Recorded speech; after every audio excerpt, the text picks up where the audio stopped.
Hello and welcome to the Shelf Life. It's me, Paul, and today we're going to take a look at the Air Jordan 1 band. Okay, so sa kahon pa lang, sa box pa lang, makikita na natin na special siya.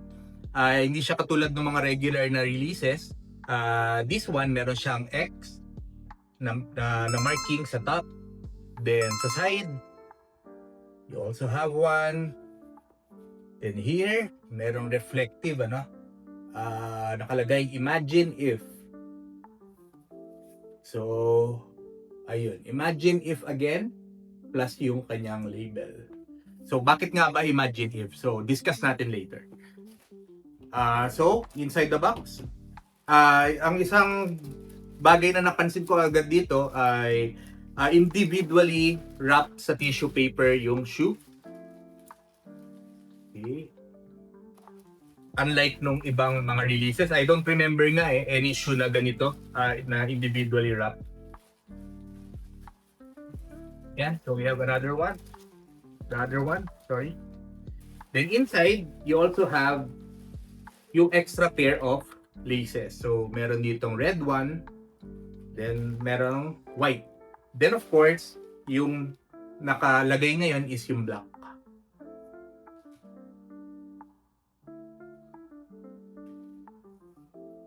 Ayun, so ito siya, out of the box. Pero discuss muna natin kung bakit nga siya tinawag na band. Disclaimer lang, hindi talaga ako nagko-collect ng Air Jordan 1. Meron akong mga ilan-ilan na pairs dito, pero unti-unti ko na siyang binebenta. Pero nung nakita ko tong shoe na to, so naging interested ako sa kanya, lalo na dun sa history behind it. So, before tayo mag-in-depth dun sa materials niya, check muna natin yung history niya a bit. So, dito sa shoe, may nakalagay na date, October 18, 1984. Supposedly, ito daw yung date ng band na tinatawag, ano? Pero, no 1984 kasi, ito yung time na nag-sign si MJ sa Nike and dito niya sinuot yung unang-una niyang pair, which is yung Nike Airship. So, hindi Air Jordan 1 yung shoe nang sinuot niya. Hindi pa out yung Air Jordan 1 back then. And then, noong February 25, 1985, binigyan ng letter si MJ dahil violate niya yung league rules regarding dun sa shoe. Medyo mahigpit kasi yung guidelines nila when it comes to shoe. So, back then, dapat yung shoe sa NBA dapat predominantly white. Pwede siya magkaroon ng colors pero dapat tin colors lang. Pero si MJ, feeling niya magaling siya, nagsuot siya ng sarili niyang shoe which is walang color white, black and red lang siya.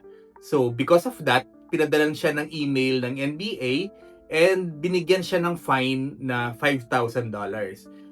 Kung napanood niyo yung movie na Air, diniscuss doon yung story na yon. And ang sabi, Nike daw yung nag-shoulder nung $5,000 per game ata yung sinabi doon. So, pero wala naman ako makita na documents na nagsasabi na Nike talaga yung nag-shoulder nung $5,000. Then from then on, doon na nagsimula yung myth na ban. Yung Nike, magaling yung marketing nila. So, minarket nila to as band.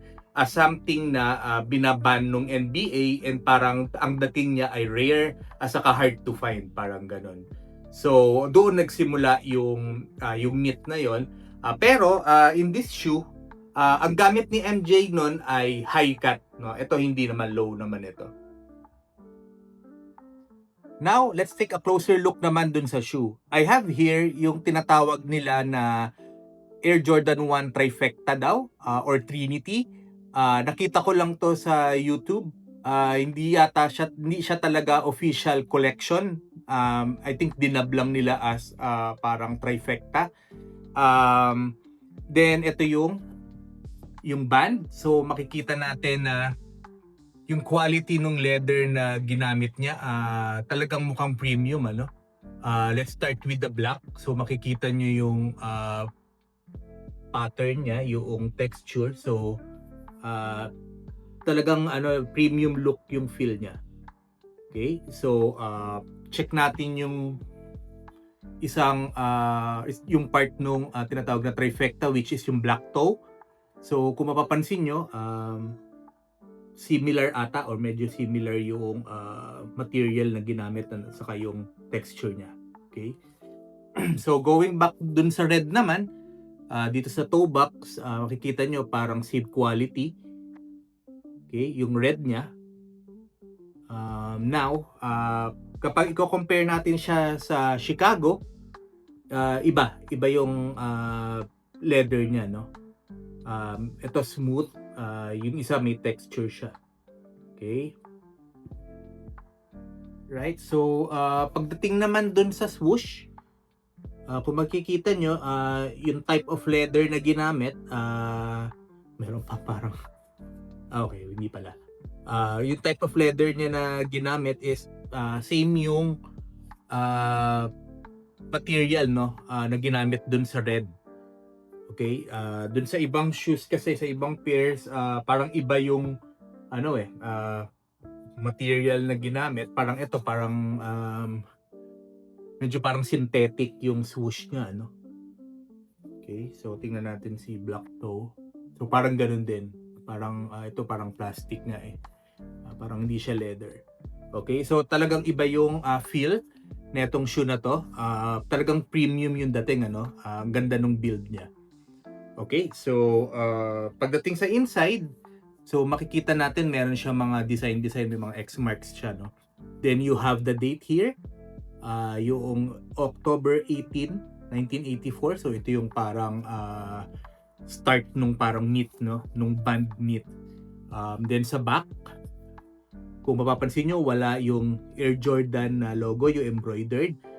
You have yung red X mark here. Though medyo hindi siya ganun ka visible, kasi nagmi-mix siya, no, yung contrast niya hindi ganun kalaki doon sa red na background. So medyo mahirap, hindi siya pansinin, sabi nung iba, sana daw pinatong yung X mark doon sa embroidery, doon sa embroidered na Air Jordan logo. So yun lang naman yung feedback nung iba. Now tingnan natin yung iba na pair. So makikita niyo yung Air Jordan logo here. Pero dito sa Chicago, hindi siya embroidered eh. Parang printed siya. Now check natin. Ganun din dito pala. So printed din siya. So not sure kung embroidered yung iba. Like I said, hindi talaga ako collector ng Jordan 1. Then sa insole niya, so may mga notes siya nakalagay. Okay? So ito yung isang note niya nakalagay. So basahin ko, hindi ko kabisado. On October 18, 1984, they were thrown out of the game. Okay? So hindi naman talaga na thrown out of the game, ano. So part of marketing lang nila 'yon. Okay? So kabilang side naman. Okay? So meron ding note. Iba naman yung nakalagay. On September 15, 1984, Nike created a revolutionary new basketball shoe. Okay, so ayan siya. Another note.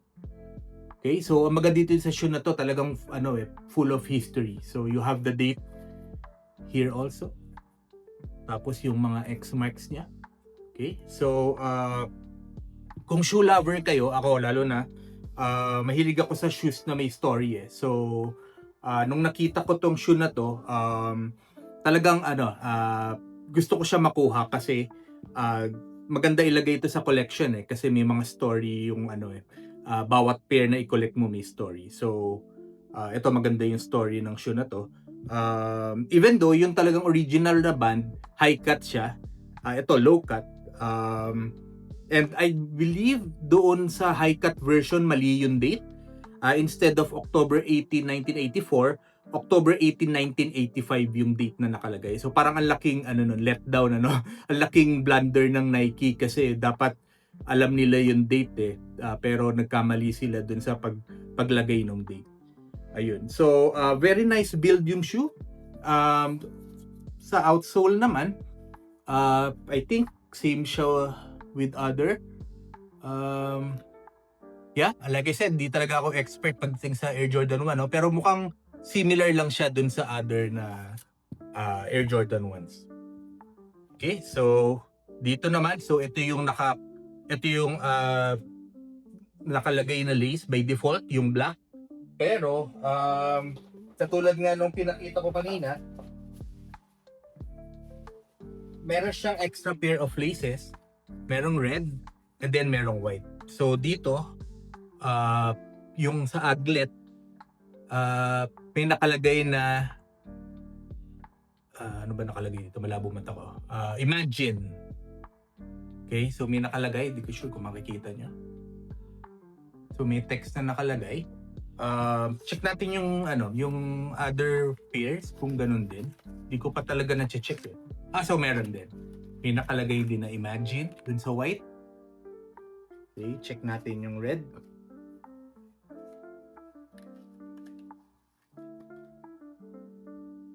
So meron din. Okay, so ayan, so may nakalagay din na text. Okay, so ang ganda niya talagang maganda yung marketing nitong shoe na to, maganda yung quality. Though hindi ako sure kung mabenta siya kung nag-sold out siya, pero for me hindi ako collector ng Air Jordan 1 pero maganda siya eh. So maganda siya i-keep. Ayun. So lalo na kapag kapag complete mo yung tinatawag nilang trifecta. So ayun. So sayang hindi mo pwede isuot sabay-sabay yung tatlo. Ayun. So pero maganda yung rotation mo pagdating dito. Ayun, ano nga pa verdict ko dito sa shoe na to? So for me, maganda talaga siya. Maganda yung build niya, yung forma niya, yung material na ginamit, may premium feel. And also, very important sa akin yung history ng shoe. So itong shoe na to, punong-puno siya ng history. And sa mga nakikita ko na Air Jordan 1 releases, parang correct me if I'm wrong or maybe mali lang talaga yung opinion ko. Parang colors lang yung nagpapalit-palit but the design remains the same. Merong mga tinatawag na retro OG pero from a spectator like me na hindi ganun kadami yung knowledge sa Air Jordan 1, parang pare-parehas lang colors lang yung nagpapalit.